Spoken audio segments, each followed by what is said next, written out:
Mbak Mbak Erika, dengar suaraku? Jelas. Suaraku terdengar Jelas gak? ya, jelas sekali, jernih. Wow.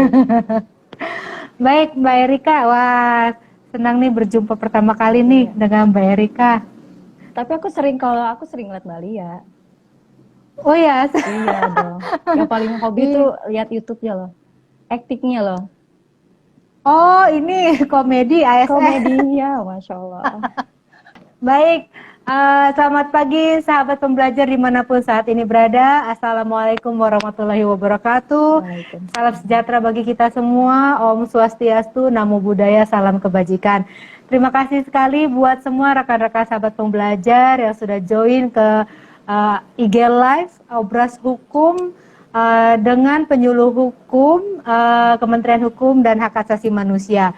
Tamu spesial saya pada kesempatan pagi hari ini yaitu penyuluh hukum dari kantor wilayah Kalimantan Selatan, Mbak Erika Susanti. Dan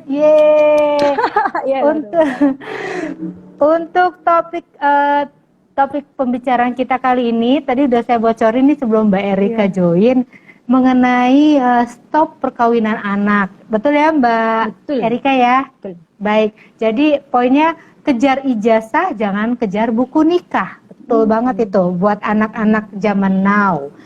Jadi mungkin bisa perkenalkan dulu deh Mbak Erika, maksudnya berapa lama sudah menjadi penyuluh hukum Mbak?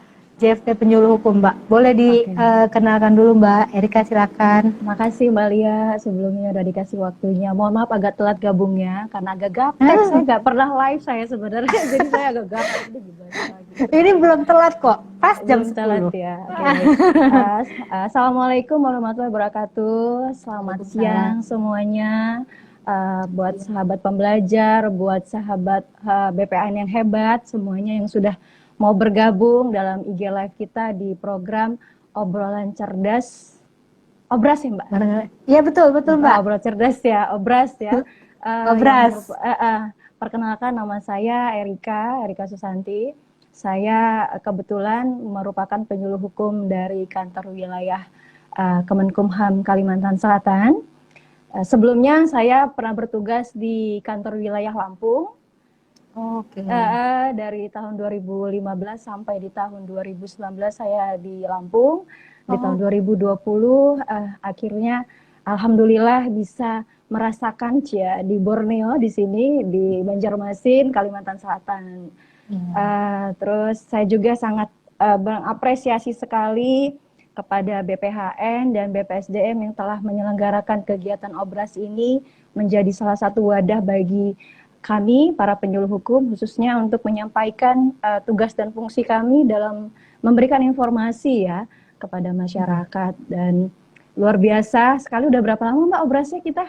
Kurang lebih udah setahun ya? Udah belum nyampe setahun sih, cuman udah lebih dari setengah tahun lebih lah ya. Setengah tahun. Udah berapa episode ya tiap minggu ya Mbak ya? Iya ya, hampir setiap minggu.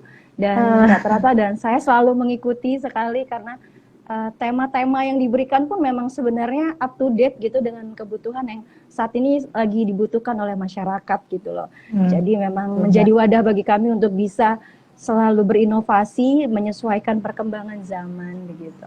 Kalau soal masalah menjadi penyuluh hukum saya lumayan lama sih Mbak. Lumayan gitu.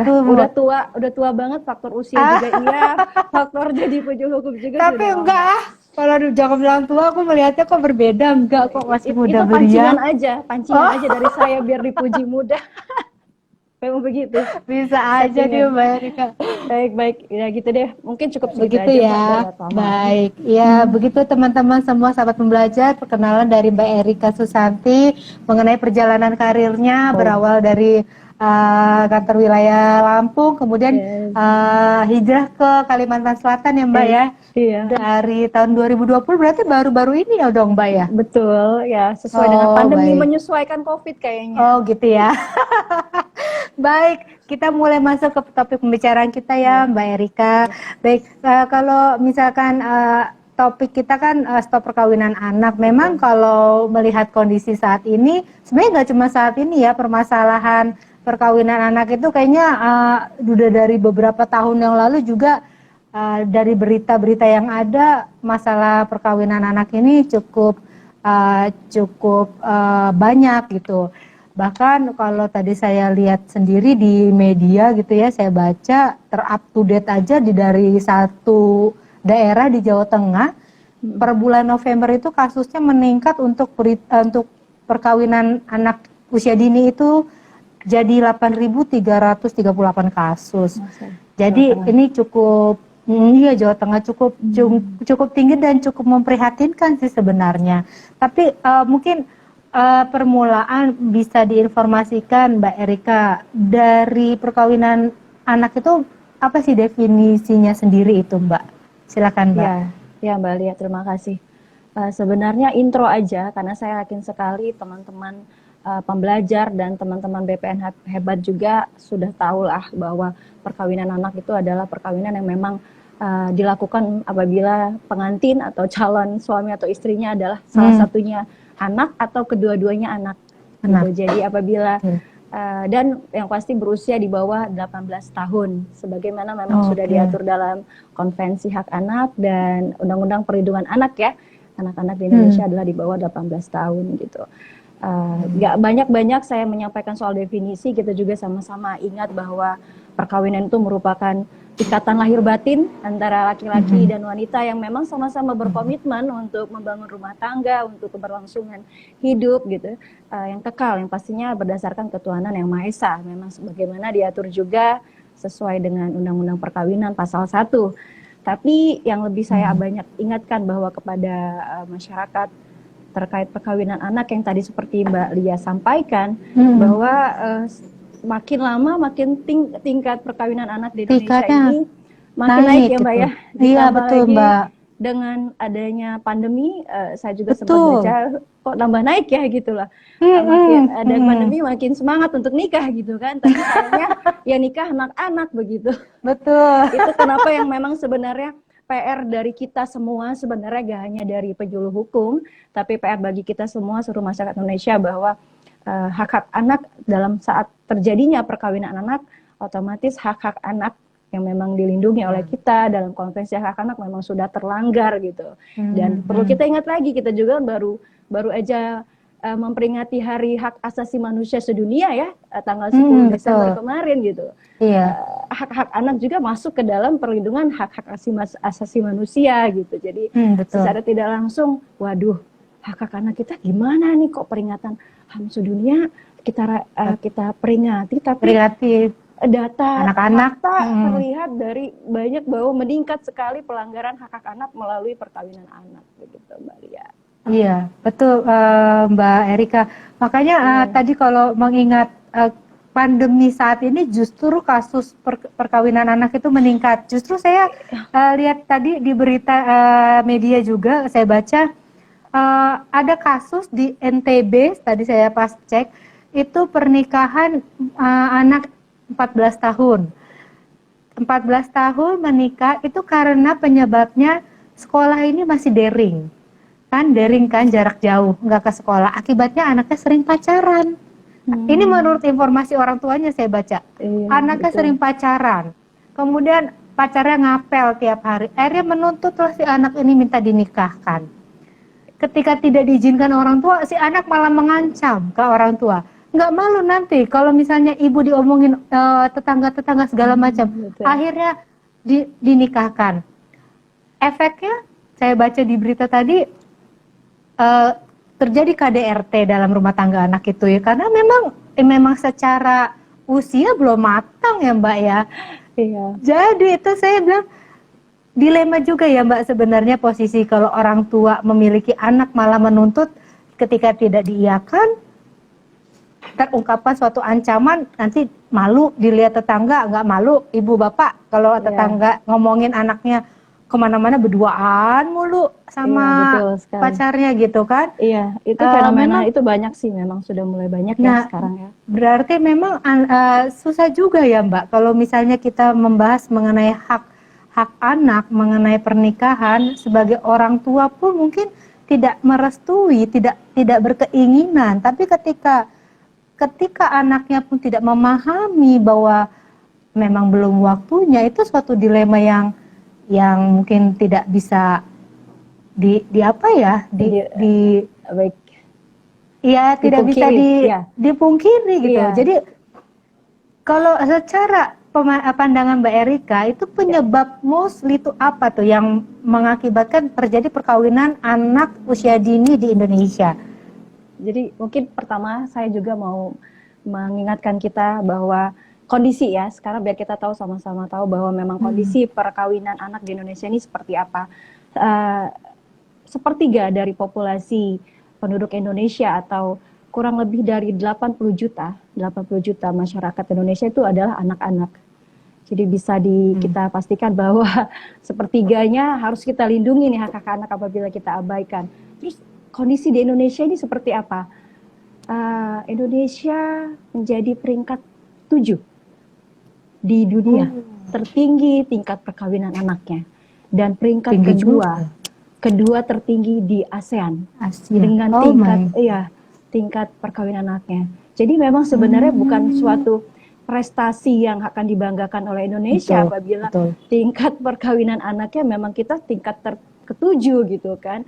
Di satu sisi kita selalu mengingatkan perlindungan hak-hak anak, peringatan hak asasi manusia, tapi satu sisi fakta membuktikan bahwa Indonesia kita di prestasinya ketujuh, belum lagi prestasi-prestasi lainnya gitu. Yang lainnya, betul. Prestasi tanda kutip ya, saya tidak bilang dibanggakan begitu. Itu yang PR ya. Dan kondisinya juga memang saya sempat kebetulan kan kita sudah sering melakukan pembinaan desa sadar hukum, Mbak, dan saya selalu untuk penilaian desa untuk bisa dikatakan desa itu adalah desa sadar hukum, tingkat perkawinan anak atau pernikahan dini itu rendah. Jadi saya sempat mendata beberapa angka tingkat angka perkawinan anak dari 34 provinsi dari tahun 2017, 2018 sampai 2019. Jadi bisa dilihat bahwa di tahun 2017, provinsi yang paling tertinggi, nomor 1 tingkat perkawinan anaknya adalah Kalimantan Selatan. Oh, ya itu dia. Kalimantan Selatan itu di tahun 2017 tingkat perkawinannya dengan angka 23,12%, dan terendah itu adalah Yogyakarta, provinsi Yogyakarta tingkat perkawinan. Lalu saya rangkum lagi dari Badan Pusat Statistik di tahun 2018. Merangkum lagi pada tahun 2018 yang menjadi posisi tertinggi dengan provinsi perkawinan anaknya tinggi itu adalah Sulawesi Barat. Kalimantan Selatan mundur, dia turun ke bawah. Jadi tandanya ada progres dari pemerintah daerah gitu, concern bahwa perkawinan anaknya dia turun menjadi peringkat keempat. Jadi Sulawesi Barat naik menjadi tingkat perkawinannya tinggi, lalu Jakarta menjadi tingkat provinsi yang paling rendah perkawinan anaknya di tahun 2018. Iya. Dan yang terbaru di tahun 2019 yang kita rangkum 2019 di data Pusat Statistik dan BKKBN juga terlihat bahwa di tahun 2019 Kalimantan Selatan naik lagi nih, Mbak. Waduh, ini kejar-kejaran naik lagi, dan Sulawesi Barat turun lagi. Dan itu yang itu kan menunjukkan bahwa tiap-tiap pemerintah daerah memang sudah melakukan usaha, tandanya bukan hanya diam aja mengetahui. Jadi tingkat fluktuatif dari setiap provinsi itu naik turun. Disitulah memang inovasi usaha berkesinambungan yang terus-menerus bersinergi secara terstruktur memang harus selalu dilakukan begitu. Dan sekarang ini posisi di Kalimantan Selatan, walaupun memang dalam secara keseluruhan indeks Indonesia telah menurun, secara keseluruhan di Indonesia telah menurun dari 11,5% menjadi 10,3% angka perkawinan anaknya secara keseluruhan, tapi secara per provinsi di tahun 2020 naik ada dari 18 jadi 22 provinsi naik semua nih. Jadi itu yang sebenarnya PR berat nih buat kita, bukan hanya di teman-teman yang bergerak di bidang penyuluhan tapi seluruh provinsi, seluruh negara, karena dampaknya juga memang bukan hanya ke anak, ke keluarga, tapi juga mulai ke desanya, ke kecamatannya juga berpengaruh, otomatis tingkat indeks pembangunan manusia juga berpengaruh gitu. Jadi sebenarnya gak hanya kita aja yang bakal merasakan, tapi keseluruhan. Yang perlu kita ingat juga bahwa anak-anak ini adalah generasi muda Aset penerus bangsa. kita ya, investasi Aset bangsa, kita gitu. betul. Melalui perkawinan adalah keniscayaan bagi kita bahwa perkawinan salah satu cara untuk membentuk peradaban bangsa, peradaban manusia gitu. Dan apakah mungkin kita menempatkan peradaban kita pada anak yang memang seharusnya harusnya kita bina, kita asuh, kita didik, kita bentuk karakternya sampai dia berusia 18 tahun. Dan seperti yang Mbak Lia tadi tanyakan, itu kenapa gitu? Sebenarnya salah satunya yang tadi Mbak Lia sampaikan, pengaruh dari teknologi mungkin ya Mbak ya. Teknologi yang gampang, terus situasi pandemi gitu. Tapi perlu diingat juga perkawinan anak bukan hanya pada saat tahun ini aja, pandemi aja, tapi sebenarnya sebelumnya iya sih. Betul ya Mbak. Dan memang makanya gimana Mbak? Silakan Mbak. Ya. Jadi ternyata yang paling banyak terjadi perkawinan anak itu adalah beberapa daerah di pedesaan gitu. Saya misalkan contoh aja saya ambil dari Kalimantan aja ya Mbak, karena kebetulan saya di Kalimantan gitu kan. Ada beberapa kabupaten yang ternyata tidak secara menyumbangkan paling besar tingkat perkawinan anaknya, seperti ada di Kabupaten Tapin. Saya kurang tahu nih dia jauh berapa jarak tempuhnya antara kota dengan kabupaten. Ada juga Kabupaten Kota Baru, Tabalong. Lokasi Kalimantan Selatan ini kan tanahnya luas ya, dengan luas jarak tempuh juga luas, dan jumlah pedesaannya juga banyak. Jadi salah satu yang paling faktor penyebab melatar belakangi adanya perkawinan anak, nilai ekonomi. Maksudnya saya di sini adalah faktor ekonomi dari si keluarga gitu, atau dari suatu daerah tertentu begitu. Dengan dalih perekonomian begitu, orang tua juga mengizinkan anak untuk bisa menikah gitu loh.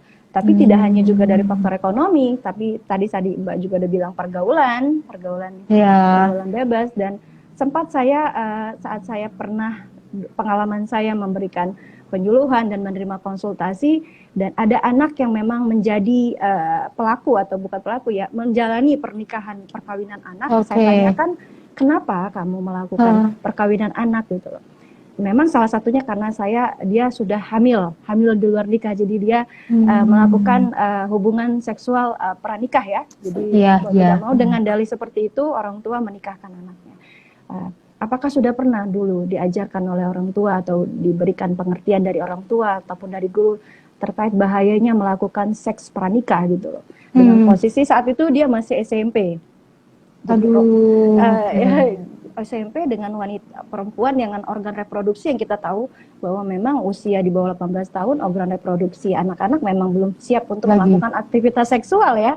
Dan betul sekali. Jadi saat yang bersangkutan melahirkan anaknya gitu, anaknya belum 40 hari meninggal. Karena usia memang dalam, mungkin orang kesehatan lebih tahu ya, bahwa memang anak-anak yang dilahirkan dengan wanita berusia di bawah 20 tahun rentan untuk mengalami kematian dini sebelum masa hidupnya 28 hari, dan itu lebih rentan. Plus lagi bonusnya lagi, si ibunya juga saat ini sedang mengalami penyakit dari seksual itu. Jadi mungkin jadi kelainan seksual karena mungkin hubungan seksual yang tidak baik ya. Jadi dari si suaminya, dan itu yang sangat itu sebagian kecil aja yang bisa kita tahu ya. Mungkin banyak lagi anak-anak yang tidak terekspos karena mungkin pernikahannya juga mungkin nggak melalui KUA ya. Iya betul. Ada juga kan yang dikasih. Banyak kayaknya seperti itu Mbak Erika. Iya. Belum lagi ada, kalau di Kalimantan ini kita ada namanya nilai religi Mbak. Religinya cukup tinggi, dengan dalih orang tua menghindari melihat pergaulan anak-anak yang sangat bebas gitu. Orang tua khawatir anak-anak nanti akhirnya malah melakukan hubungan pranikah, pasca nikah juga gak baik kan kalau pranikah dianya sudah belum melakukan perkawinan. Jadi orang tua menghindari zina lah dalihnya ya Mbak ya, menghindari zina. Dalilnya gitu ya Mbak. Gitu. Dan itu yang memang kompleks ya Mbak, penyebabnya juga kompleks dan banyak sekali penyebab-penyebab yang memang harus diantisipasi. Tapi terutama memang paling banyak di daerah pedesaan.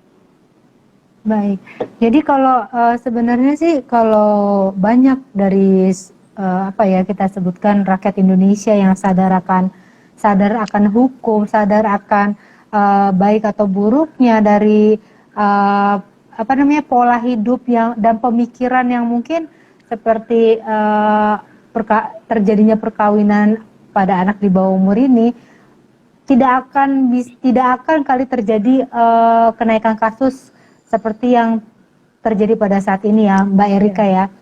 Cukup memprihatinkan sih kalau kadang kalau melihat kondisi ibu, katakan justru kota-kota metropolitan, kota-kota besar seperti yang tadi Mbak Erika informasikan dari data statistik tadi, katakanlah Jakarta malah justru paling rendah. Pertanyaan saya kadang suka bertanya, kenapa malah di daerah kayak lose control ya, kenapa ya gitu. Itu kenapa Mbak, kalau dari pandangan Mbak Erika sendiri, kenapa justru yang kota metropolitan, orang-orangnya yang tersedia segala macamnya lah di kota metropolitan, justru pernikahan itu Perkawinan rendah anak itu dibanding rendah gitu. gitu Mbak. Bagaimana Mbak tanggapannya Mbak Erika? Iya, jadi Mbak Lia, mungkin kita juga mengingatkan bahwa faktor penyebab dari terjadinya perkawinan anak tidak hanya akibat dari pergaulan bebas atau pesatnya teknologi atau vulgar dan toleransi terhadap kebebasan anak yang tinggi, bukan hanya karena itu sih Mbak. Kan kita tadi ingatkan bahwa mayoritas tertinggi faktor dari orang tua mengizinkan anaknya itu adalah faktor ekonomi. Iya. Dan ternyata Mbak, faktor bencana alam juga berpengaruh terhadap tingkat tingginya perkawinan anak. Bisa kita ingat beberapa informasi atau berita terdulu terkait bencana alam yang ada di Donggala, Palu, atau kemarin seperti Sumatera Utara ya Mbak ya gitu loh. Di tempat-tempat daerah-daerah yang mengalami bencana alam itu ternyata tingkat perkawinan anaknya tinggi Mbak, naik. Kenapa kok bisa sih? Bisa. Salah satunya penyebabnya karena adalah dengan dalih hilangnya mata pencaharian dari orang tuanya. Jadi dia tidak sanggup lagi untuk menafkahi anak-anaknya. Memang rata-rata anak-anak di daerah kan orang tua di pedesaan atau di daerah dengan jumlah anak yang cukup banyak.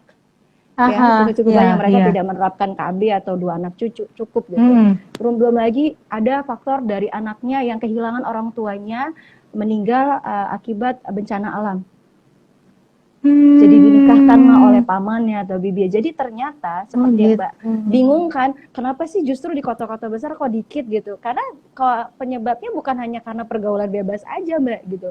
Ternyata faktor budaya, faktor struktur tempat, faktor ekonomi, faktor pemahaman tentang pendidikan seksual itu bahwa berbahaya, itu juga banyak juga berpengaruh, dan notabene di daerah itu sedikit sekali pemahaman tentang itu. Oke saya. Jadi memang bukan berarti kalau dari skala kita lihat mana yang lebih berdominan itu berarti faktor ekonomi ya Mbak ya. Betul sekali, faktor ekonomi. Baik. Kemudian tadi mungkin udah dijelaskan sama Mbak Erika penyebab kenapa sih anak di Indonesia itu dilarang menikah. Kan sudah disampaikan tadi memang dari aturannya juga sudah ada gitu ya Mbak ya. Mungkin bisa diinformasikan lebih jelas Mbak mengenai aturan hukum yang terkait dengan perkawinan anak itu sendiri itu apa? Itu tentang hukumnya Mbak. Ya baik Mbak Lia, sebelum kita ngobrolin soal masalah hukum, dasar-dasar hukum ataupun salah satu bentuk concernnya pemerintah kita terkait perlindungan anak itu, mungkin saya juga mau mengingatkan ke kita, kenapa sih tadi Mbak Lia sempat bilang ya, ini kenapa sih kok kita harus benar-benar berusaha maksimal mungkin untuk menghilangkan kalau bisa perkawinan anak dari Indonesia gitu, menghapus ataupun memberantasnya, karena tadi kan kita udah lihat dampaknya secara kasat mata apa gitu kan. Betul secara Mbak. Kasat mata kan belum bisa kita jabarkan sedikit banyak gitu, tapi latar belakangnya kita sudah bisa sampaikan. Jadi sebenarnya Mbak Lia, dampak dari adanya perkawinan anak ini kompleks gitu, seperti yang tadi saya buka di awal bahwa nggak hanya ke pribadi si anak, bahwa misalkan anak yang dilahirkannya juga meninggal atau dianya putus sekolah, tapi ternyata dampaknya panjang terhadap pembangunan ekonomi ataupun indeks pembangunan manusia di negara tertentu gitu.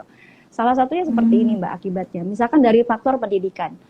Iya. 1 dari 4 anak yang menikah dalam usia anak pasti putus sekolah, betul nggak Mbak? Iya. Rata-rata Betul, sekolahnya betul. dia terhenti. Betul, Otomatis saat betul. dia putus sekolah, otomatis sumber daya manusia Indonesia juga tidak Berkurang. berkualitas dengan pendidikan. Iya. Dan kita rudutkan lagi ke dalam suatu daerah secara garis besar, otomatis target suatu daerah untuk mendapatkan wajib belajar 12 tahun tidak tercapai kan gitu. Betul. Betul nggak ya kan Mbak? Ya, jadi tidak hanya di anak yang putus sekolah, tapi di daerah juga akhirnya mendapatkan dampaknya juga sih pemerintah daerah baik provinsi ataupun secara keseluruhan negara. Lalu itu dari dampak kesehatan. Dampak kesehatan tadi seperti kematian ibu, rentan ibu yang melahirkan di usia di bawah 20 tahun. Anak juga tadi fakta memang kenyataan ada yang bahkan banyak sekali iya gitu. Kalaupun memang anaknya lahir banyak sekali tingkat stunting. Sekarang kan Indonesia sudah mulai tuh anak-anak yang mendapatkan gizi rendah dalam hal perkembangan ininya juga banyak gitu, stunting. Kalaupun memang anak itu lahir dia stunting ataupun nanti dia tumbuh besar, dipastikan pasti pertumbuhan motorik ataupun kognitifnya tidak maksimal. Tidak maksimal, betul. Dia jadi dewasa, motoriknya tidak bagus dan rentan terkena penyakit berbagai macam diabetes, jantung karena organ tubuhnya saat dilahirkan tidak maksimal atau mendapatkan gizi buruk saat dia tumbuh kembang gitu. Ibu juga rentan untuk mendapatkan kanker serviks, yang notabene kanker serviks kan juga penyebabnya salah satunya aktivitas seksual dengan organ reproduksi yang belum siap, ya, atau penyakit menular dari si suami karena mereka tidak mengetahui melakukan aktivitas seksual yang baik dan benar begitu. Itu dari faktor dampak kesehatan. Belum lagi dampak ekonomi. Ekonomi saat anak-anak putus sekolah, dia putus sekolah dengan ijazah dia seadanya, si suami harus menafkahi istri dan anaknya. Otomatis dia bekerja dengan gaji rendah, pas-pasan, di bawah UMR. Timbullah pekerja anak. Notabene melanggar hak asasi manusia kan, kita tidak tahu betul. anak. Saat upahnya rendah, tumbuh dong kemiskinan. Akhirnya muaranya banyaknya tingkat kemiskinan di suatu daerah. Tingkat kemiskinan bertambah. Belum lagi lainnya, misalnya KDRT. Banyak sekali KDRT yang terjadi di rumah tangga akibat emosional dari kedua tingkat emosi atau mental dari si bapak yang belum siap sebenarnya. Jadi dikit kamu berantem. Belum lagi akhirnya bermulanya lagi tingkat perceraian tinggi. Akhirnya banyak yang akhirnya bercerai. Perceraian bukan hanya kita yang memang usianya sudah matang, tapi ternyata anak-anak yang melakukan perkawinan anak juga menyumbang tingkat perceraian tinggi. Belum lagi pola asuh yang salah, akhirnya tingkat membentuk anak-anak yang berkarakter menjadi penjahat, tanda kutip gitu kan. Karena orang tuanya juga yang seharusnya masih diasuh gitu kan. Jadi apa Mbak ya? Saya sangat ini seperti lingkaran bagaimana gitu ya Mbak ya? Itu jadi dengan segitu banyaknya permasalahan yang akibat dari perkawinan anak yang ditimbulkan itu, saya jadinya begini sih Mbak ya. Masya Allah gitu. Kita kok sebagai orang dewasa, sebagai orang tua, ataupun sebagai masyarakat yang cerdas, yang mau berbudaya hukum, kok kita nggak sadar ya. Kadang-kadang kenapa Mbak tingkat perkawinan anak ini tetap naik? Ketidakpedulian dari orang-orang di sekitar bahwa telah terjadi perkawinan anak dan memaklumkan, maklumlah dia sudah nikah, dia mau nikah udah nggak apa-apa gitu. Tidak ada peduli atau mengingatkan bagi kita yang sudah mengetahui bahaya loh, kenapa kamu melakukan ini, kenapa nggak ada solusi lain gitu kan. Concernnya kita, nah itu yang memang tugas kita bersama-sama dari 4 pilar pembangunan, mulai dari pemerintah, masyarakat, lembaga usaha, lalu media juga, untuk ayo kita kejar-kejaran nih dengan kondisi seperti ini, bagaimana kita melindungi hak-hak anak-anak kita, anak-anak Indonesia sebagai generasi penerus kita, aset kita, investasi kita gitu. Karena mereka notabene memang harusnya kita lindungi, bukan kita jadikan sebagai tools gitu kan. Betul. Nah, kayak sekarang sih mungkin ya memang kalau diinformasikan dengan Mbak Erika tadi, kalau ini semuanya itu bisa diatasi dengan cara bersama, kayak sebagai contoh media.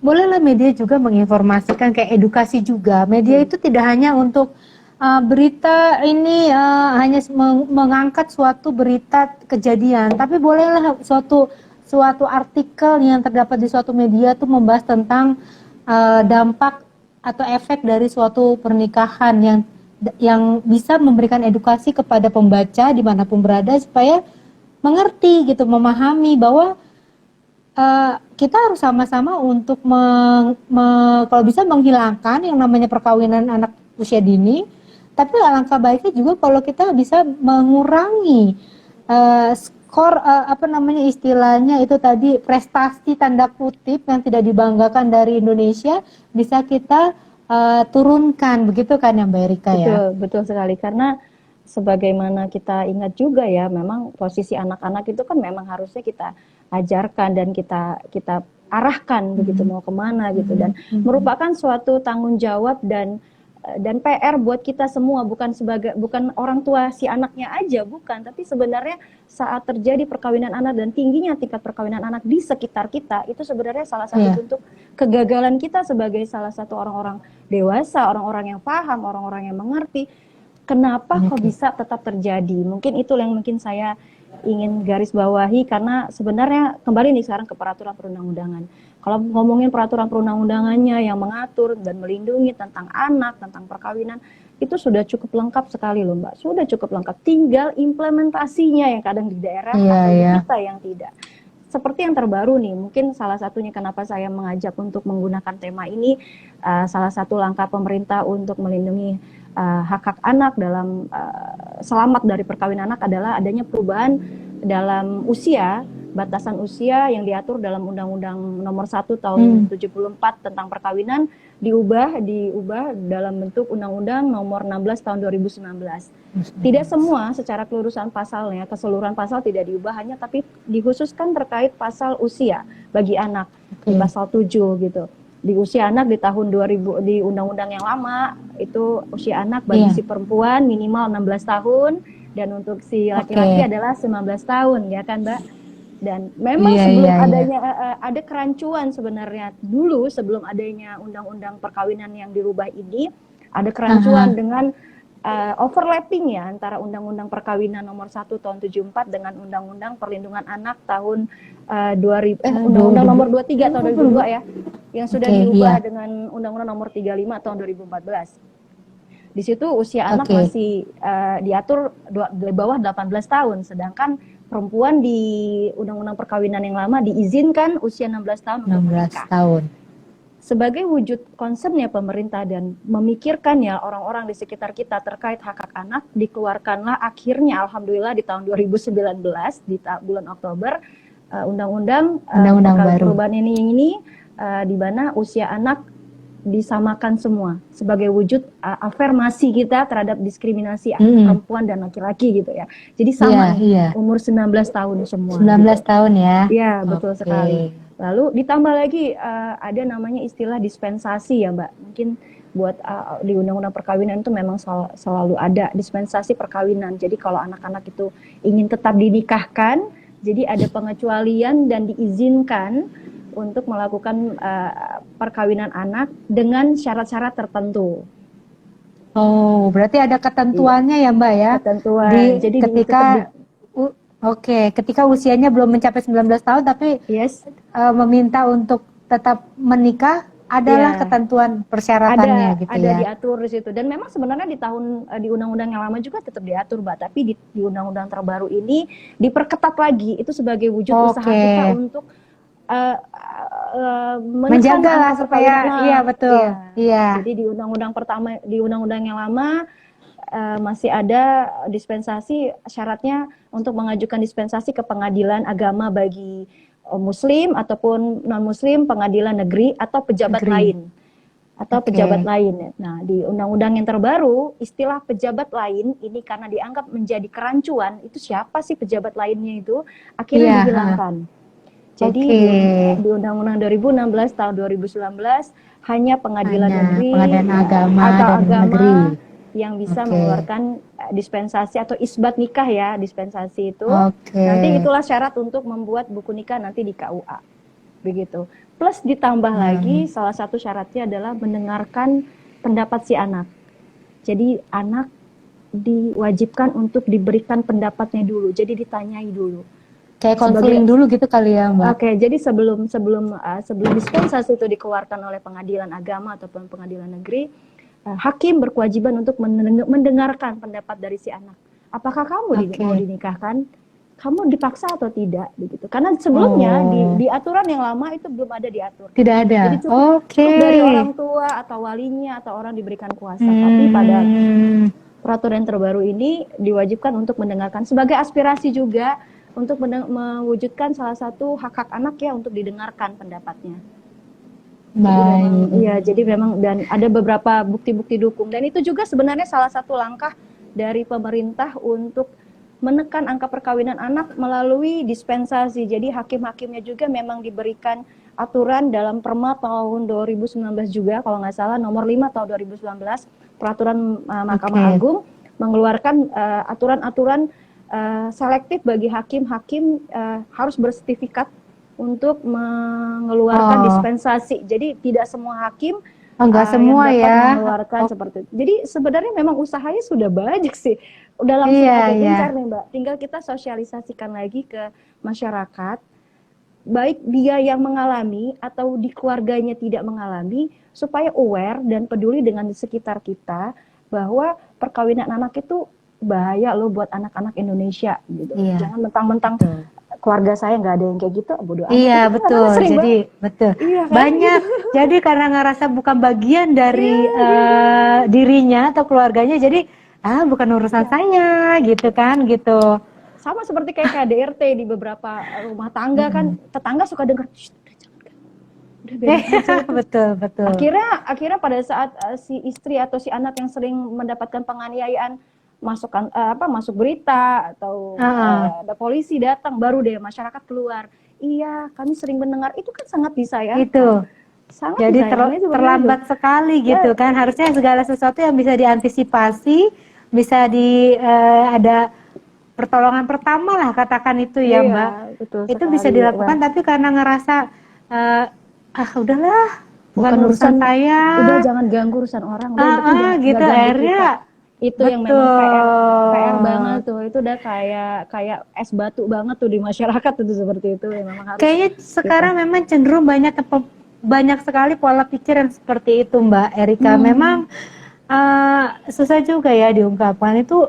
Pada Indonesia, rakyat Indonesia, bangsa Indonesia dikenal dengan bangsa yang sangat peduli gitu, bangsa yang sangat toleransi. Tapi makin kesini, betul, makin kesini kayaknya semua yang dinilai dari zaman dulu mengenai bangsa Indonesia tuh makin lama makin luntur gitu kan Mbak. Agak cuek gitu ya. Betul, agak cuek gitu loh. Tapi sebenarnya enggak juga gitu. Ya Mbak ya. Mungkin ada beberapa orang dari sekian puluh ribu juta orang, tapi pasti ada itulah tugas sekian kita. Persennya yang masih ada peduli ya Mbak ya. Iya, tugas kita lah sama-sama. Ada pertanyaan nih Mbak. Kita untuk bisa menumbuhkan kesadaran. Iya, gimana? Iya. Baik, ini ada beberapa pertanyaan dari teman-teman sahabat pembelajar. Dari ini Sopisaurus. Sejauh mana negara mencegah pernikahan anak selain mengeluarkan undang-undang? Apakah misalnya dengan pengawasan pendaftaran pernikahan di KUA? Monggo Mbak, ada responnya. Ya itu Sopisaurus hubungannya dengan dinosaurus apa? Ada hubungan dengan dinosaurus? Kayaknya saudaraan beda.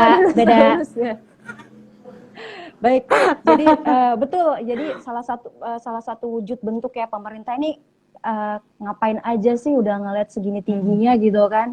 Tadi kan melalui struktur undang-undangnya tadi ya Mbak, gitu kan. Undang-undang yang tadi ya. Ya kan. Terus apalagi nih sebenarnya kita ada 11 elemen yang memang sebenarnya terlibat dalam pencegahan atau memberantas atau lebih lagi menghilangkan perkawinan anak, mulai dari anaknya sendiri. Jadi salah satu bentuk pemerintah sudah mulai, bukan hanya pemerintah sih sebenarnya, kita juga ya, jadi pemerintah dan kita untuk bersama-sama menghilangkan tren perkawinan anak, mulai dari kita mengedukasi anak-anak kita untuk bisa mendapatkan informasi yang baik dan benar terkait salah satunya mungkin kesehatan reproduksi. apabila kamu melakukan aktivitas seksual yang tidak baik Belum sebelum waktunya. ayah, itu bahaya seperti ini, khususnya untuk anak-anak perempuan ya. Kadang-kadang anak Betul, perempuan ini kan betul. melonya gampang dengan Nah, dirayu betul. dikit sama babang. Jadi kamu kalau nggak cinta, nah Betul. itu memang itu Ya, sangat tidak ya. enak. Emang Betul harus Mbak ya. bener.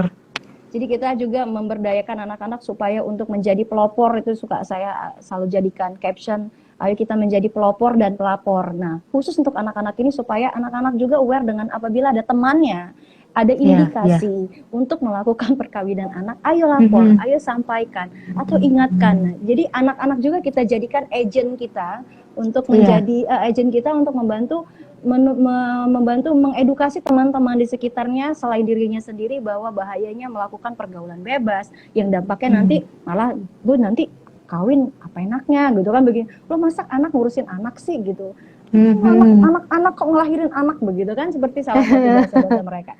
Terus Iya. dari keluarga juga kita bina. Jadi salah satu wujud dari Kemenkumham aja kita ada namanya kelompok sadar hukum keluarga sadar hukum. Di situ pembinaan dari penyuluh hukum ataupun dari Kanwil Kemenkumham membina tiap-tiap masyarakat ataupun keluarga, khususnya mungkin dalam hal perkawinan anak. Lalu ada lembaga kesehatan juga Mbak, dan Pak Sopisaurus ya, Bapak kan itu? Iya, Atau Ibu bapak-bapak. ya? Bapak ya? Nah, Bapak kayak Sopisaurus. bapak sih, fotonya kayak bapak-bapak sih, Mbak. Bapak-bapak ya? Kayak fotonya gitu. Bapak Sopisaurus juga dari lembaga kesehatan untuk juga turun seperti melalui puskesmas untuk lebih aware, memperingatkan masyarakat melalui tentang kesehatan reproduksi gitu Mbak.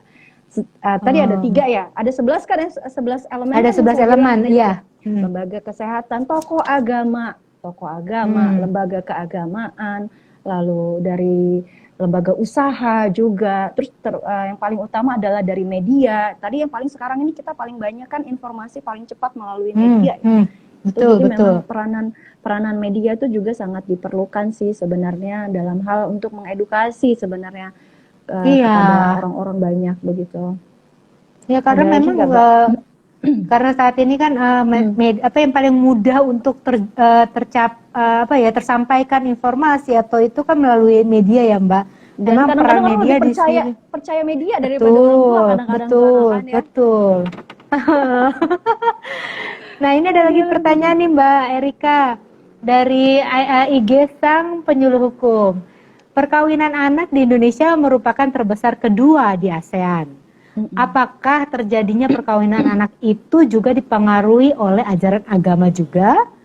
Kemudian untuk mengurangi angka perkawinan anak, sepertinya perlu dilakukan sosialisasi kepada masyarakat dengan bekerja sama antara penyuluh hukum dan penyuluh agama. Bagaimana pendapat dari Mbak Erika? Betul. Terima kasih untuk Sang Penyuluh Hukum yang ngasih pertanyaannya luar biasa, bagus banget pertanyaannya. Jadi memang betul ya, selain jadi peringkat kedua di ASEAN, peringkat ketujuh gitu, di Kalimantan juga peringkat pertama, ini kan aduh gitu kan. Memang PR-nya Mbak Erika ini nih.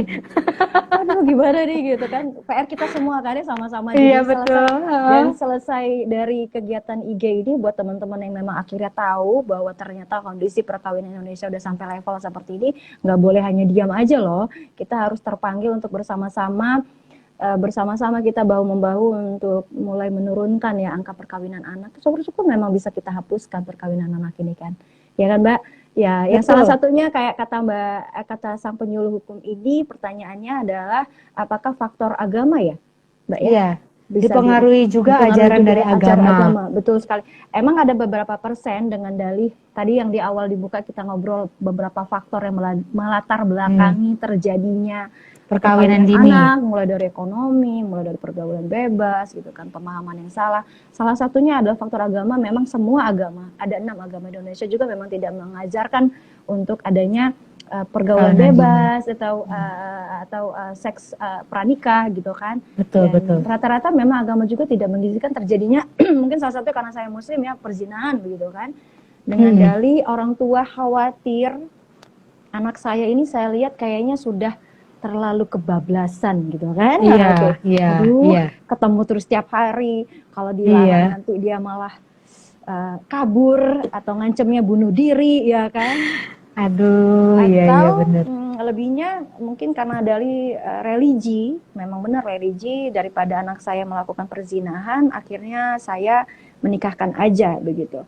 Tapi Betul. kadang Mbak, ada fenomena lagi nih yang terbaru dengan dalih daripada anak saya zina. Ini saya temui waktu itu, saya sempat bertanya ke beberapa KUA ya Mbak ya, KUA ngobrol juga gitu, dan sempat saya ngobrol sama salah satu penyuluh agama, pas banget nih, tapi saya baru kenal satu orang penyuluh agama gitu. Kita ngobrol gitu, ini kenapa sih kok perkawinan anak orang tuanya rata-rata memang minta anaknya nikahkan, karena ternyata Mbak, permintaan dispensasi itu makin tinggi aja loh Mbak. Jadi ada data nih ya, ada data dari Badan Diklat Agama. Kementerian Agama dari tahun 2017, 2018, 2019, pas di tahun 2020, notabene kan 2020 undang-undang perkawinan yang terbaru ini terbaru sudah jalan. Ya, dengan dispensasi tadi saya bahas agak dipersulit gitu ya. Ternyata dari Januari sampai Juni tahun 2020, tingkat dispensasi, permohonan dispensasi tadinya di tahun 2019 ada berjumlah 23.000, ini malah menjadi 34.000. Loh, kok bisa malah naik ya Mbak? Mbak gitu. Nah, terus usaha gimana lagi nih? Dispensasinya udah dibuat susah, ini sudah dibuat rumit, dibuat seketat mungkin. Ini yang terdata loh Mbak, yang terdata loh. Ada kan yang tadi kita lihat yang nikah siri nggak kita anggap lah ya, ini nikah siri. Iya. Ini yang ada hukumnya lah ya. Iya gitu, yang terdata secara angka valid gitu. Kok masih, jadi masuknya, jadi dari Januari sampai Juni 2020, di seluruh Indonesia secara keseluruhan, permintaan dispensasi sebesar 34.413 yang masuk, yang diterima untuk di ACC gitu ya Mbak ya, untuk bisa mendapatkan dispensasi 33.000. Dan yang cuma ditolak 1.000 ya enggak? Hanya 1.000? sedikit sekali yang tidak 206. Jadi cuma 206 yang tidak diizinkan. Yang ditolak iya, istilahnya ya Mbak. Kenapa? Itu masih tinggi juga loh. Kenapa gue bilang begitu? Salah satunya tadi kata dia, alasan dari orang tua nggak mau anaknya zina. Padahal mungkin ada yang anak-anak diizinkan nikah, ada yang sudah karena menikah duluan ya, jadi dengan dalih biar dedek bayinya dapat ayah ibu gitu kan. Tapi ada juga yang hanya karena, ya saya tidak mengecilkan pelajaran agama manapun, enggak gitu, tapi karena takut anak saya zina. Nah, ternyata dari beberapa ngobrol nih dengan orang-orang yang ada di KUA di daerah Kalimantan Selatan, di Banjarmasin, dan salah satu penyuluh agama, ternyata gini, dengan dalih orang tuanya ini udah nggak tahan lagi loh ngatur anaknya. Anak saya ini udah nggak bisa saya ajarin, jadi saya udah nikahin aja. Jadi seolah-olah seperti mau melepas tanggung jawab saja gitu ya. Mental dari orang tua memang sudah harus juga diingatkan bahwa kewajiban orang tua untuk membimbing, membina, mengasuh anak. Jadi kadang-kadang kayak Mbak bilang, lepas tangan, yang penting dengan dalih agama. Dengan dalih agama, yang penting anak gue nggak nikah, ya udah, anak gue nggak zina. Iya betul. Lepas tangan biar suaminya aja. Toh nanti anak saya nggak akan kelaparan kok. Dengan ada prinsip begini. Perkawinan itu membawa keberkahan dan rezeki. Nanti rezeki datang sendiri saat kamu nikah. Nanti dia juga ngerti juga kok caranya ngurus suami. Kalau dia nggak dinikahin, nanti dia nggak ngerti-ngerti. Seperti paradigma yang seperti itu ya Mbak, itu kayaknya sudah turun menurun, kayak pola pikir dari zaman dulu. Jadi doktrin-doktrin dari zaman dulu turun hingga ke angkatan sekarang gitu ya Mbak ya. Jadi ilmu pemahaman agamanya sedikit-sedikit aja diambil. Memang betul sekali, pernikahan, dengan ada pernikahan membawa keberkahan, betul sekali. Tapi pernikahan yang membawa bukan membawa mudarat tentunya kan. Semua agama juga tidak ngasih dong pernikahan itu membawa mudarat untuk yang menjalaninya atau orang-orang banyak seperti itu.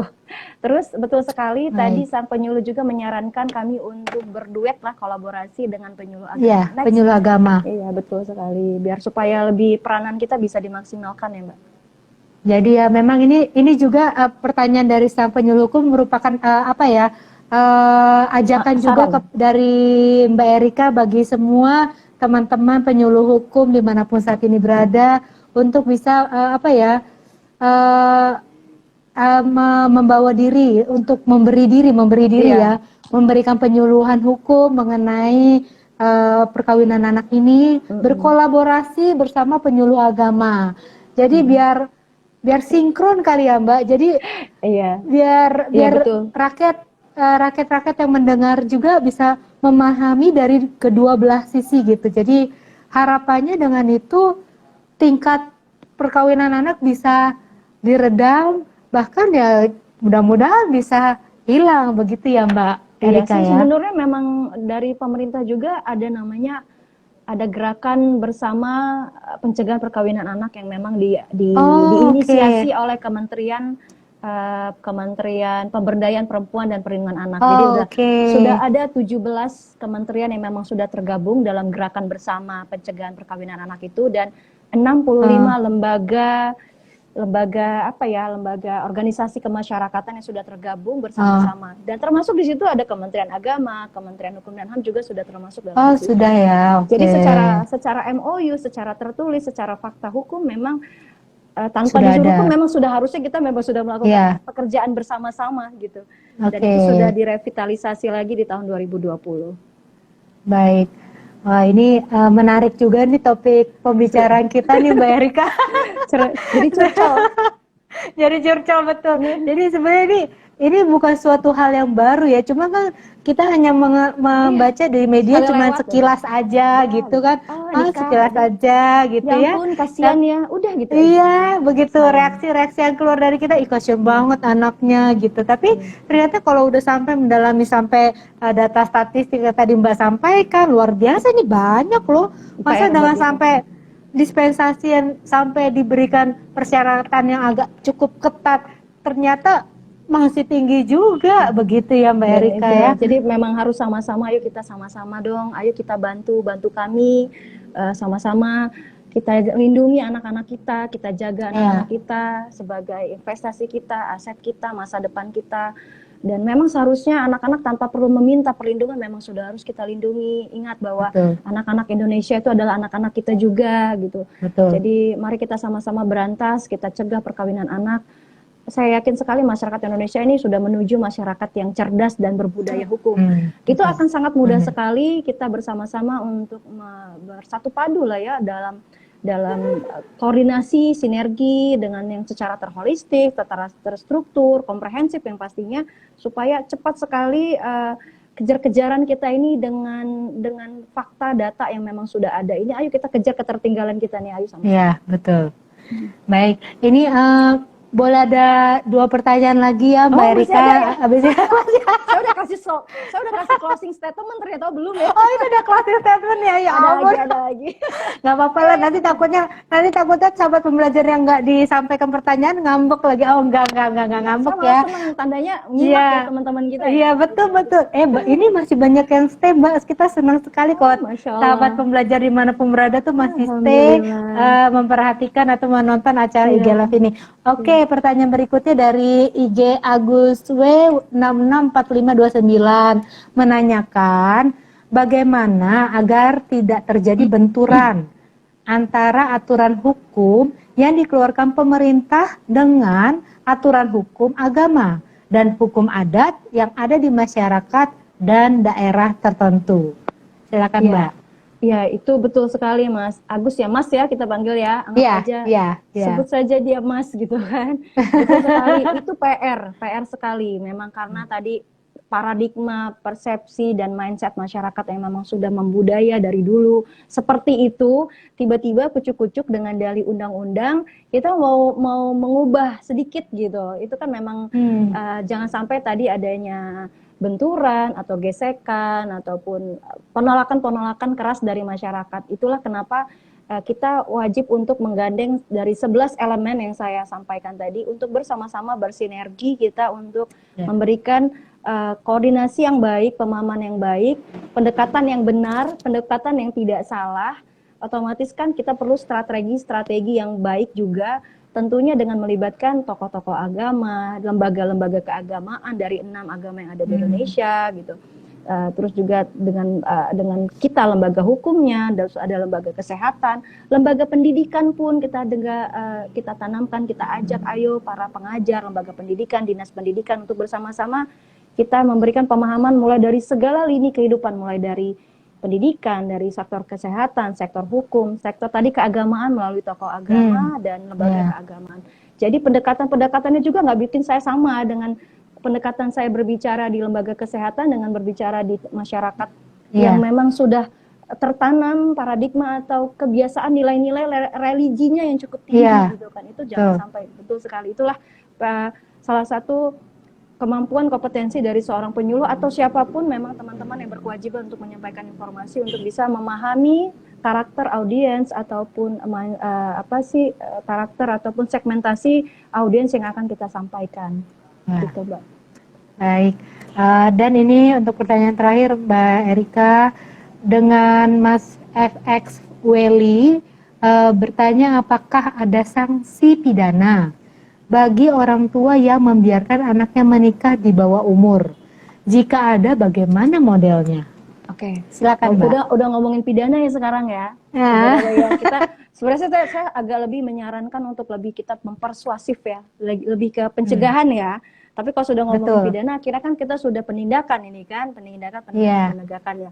Jadi kalau ngomongin pidananya kan ada tadi Undang-Undang Perlindungan Anak, lalu ada juga Undang-Undang Perkawinan. Tapi kalau ngomongin soal pidana, biasanya kita juga banyak mengacu kepada Kitab Undang-Undang Hukum Pidana gitu. Ini ada pasal-pasal, ada beberapa pasal-pasal yang mungkin akan saya bacakan. Tapi mengingat pasal itu tidak boleh saya tambahin, saya kurangin, harus saya bacakan ini kan. Iya, sesuai isinya. Iya, salah lagi. Jadi ada salah satunya seperti ini Mbak, ada pasal 332 di KUHP. Mas siapa Mas? Felix Mas ya? Felix, Welly, FX Welly. Oh ya, Mas Welly gitu loh. Jadi ada pasal 332 itu bukan buat orang tua tapi buat siapapun yang membawa pergi seorang perempuan. Misalkan dia menculik ya, yang belum dewasa membawa pergi. Nah, ini yang paling sering kedapetan nih, Mbak. Jadi yang suka dapat di lapas anak nih. Kamu kenapa masuk penjara? Bilang gitu kan sama si anak yang sedang menjalani hukuman. Oh, ini Mbak, aku kena pencabulan, kata dia begitu. Padahal itu aku pacari, kata dia bilang begitu. Pacarku dia yang mau, bilang begitu. Kebetulan si laki-laki ini memang belum berusia waktu menerima putusan, memang belum dewasa juga. Gitu. Usianya. Iya gitu. Dan terus kenapa? Iya, padahal pacarku, kami pergi sama-sama, tapi orang tuanya nggak ngasih aku untuk nikah sama dia, jadi kami kabur lah ya gitu, kabur. Gitu. Jadi abis itu orang tuanya nggak terima, jadi menuntut aku, kata dia. Nah itu yang paling sering sekali. Nah ini aku lupa nih Mbak. Paling sering sekali anak-anak jadinya berhadapan dengan hukum, dia nggak tahu bahwa perbuatan yang dia lakukan dengan dalih dia suka sama suka, gitu kan? Tapi kebetulan si ceweknya ini, si pacarnya ini masih usia anak-anak, notabene di bawah 18 tahun. Dia berurusan dong dengan hukum kan. Iya, betul. Salah satunya ini adalah pasal 332. Tapi ingat, pasal 332 ini adalah delik aduan. Jadi tetap harus adanya pengaduan dari si orang tua gitu loh. Terus kalau misalkan ada juga yang orang laki-laki bersetubuh misalkan dengan wanita yang memang belum cukup umur dan dalam keadaan rata-rata anak-anak yang dipaksa pemerkosaan terjadi itu pingsan dan tidak berdaya, itu bisa juga dalam kena pasal 286 9 tahun. Terus juga ada lagi pasal 287. Mungkin Mas Welly ya, kita bisa lihat bahwa tapi segala sesuatunya memang waktunya belum kawin itu memang harus bakalan adanya hukuman pidana. Terkait orang tua yang memang misalkan dia masih memaksakan anaknya untuk tetap menikah dan akhirnya dia harus berhubungan dengan pidana, ada pasal 288 KUHP. Jadi apabila jadi buat orang tua ya. Iya, belum waktunya untuk dikawinkan dan akhirnya bahkan mengakibatkan adanya luka-luka dipaksakan begitu, ini bisa dikenai hukuman paling lama 4 tahun. Dan lebih naik lagi 8 tahun apabila mengakibatkan penganiayaan berat dan akhirnya 12 tahun apabila meninggal dunia. Belum lagi ada Undang-Undang Perlindungan Anak yang memang melindungi anaknya untuk tidak dipaksakan. Belum lagi adanya Konvensi Hak Hak Anak Perserikatan Bangsa-Bangsa. Jadi sebenarnya sih banyak sekali ya, tapi ingat kita ini kan menganut azas ultimum remedium ya. Jadi hukuman pidana itu adalah sebagai jalan terakhir ya terakhir. Dan memang sekali kita selalu sebagai penegakan hukum juga selalu menekankan, menghimbau kepada masyarakat untuk jangan terburu-buru untuk menyelesaikan segala sesuatu dengan jalur pidana. Selama itu Ya. memang masih bisa diselesaikan dan win-win solution, bukan untuk Betul. membebaskan, why not gitu, masyarakat kita edukasi sama-sama. Baik. Langkah terakhir lah, pidana ini langkah terakhir ya gitu. Berarti benar kita harus musyawarah dan mufakat dulu, usahakan, baru kemudian terakhirnya udah sampai nggak ada win-win solution seperti tadi Mbak Erika bilang ya ke jalur pidana seperti tadi gitu ya Mbak. Baik, aplaus buat Mbak Erika.